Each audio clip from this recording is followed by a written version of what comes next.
সরকারি বেসরকারি ক্ষেত্রে একটা বৈষম্য তৈরি করে দিল, যেখানে বৈষম্য নিয়ে আন্দোলন করা হলো এবং একটা বৈষম্য বিরোধী বাংলাদেশ গড়ার যে একটা লক্ষ্য, কিন্তু সেখানে আবার সরকারি বেসরকারির মধ্যে একটা বৈষম্য তৈরি করে দেওয়া হলো।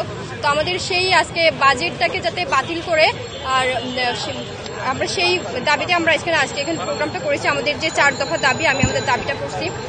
অবিলম্বে বেসরকারি বিশ্ববিদ্যালয়ের উপর আরোপিত 15% কর বাতিল করতে হবে। শিক্ষার উপর কোনো কর আরোপ করা চলবে না।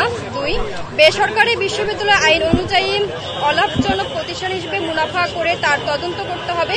এই অবৈধ রায় বাজেয়াপ্ত করতে হবে। শিক্ষার্থীদের টিউশন ফি কমাতে হবে। 3, বেসরকারি বিশ্ববিদ্যালয়ের টিউশন ফি নির্ধারণে অভিন্ন নীতিমালা প্রণয়ন করতে হবে। শিক্ষাবিদ, বুদ্ধিজীবী এবং ছাত্র প্রতিনিধিদের সমন্বয়ে কমিটি করে এই নীতিমালা করতে হবে।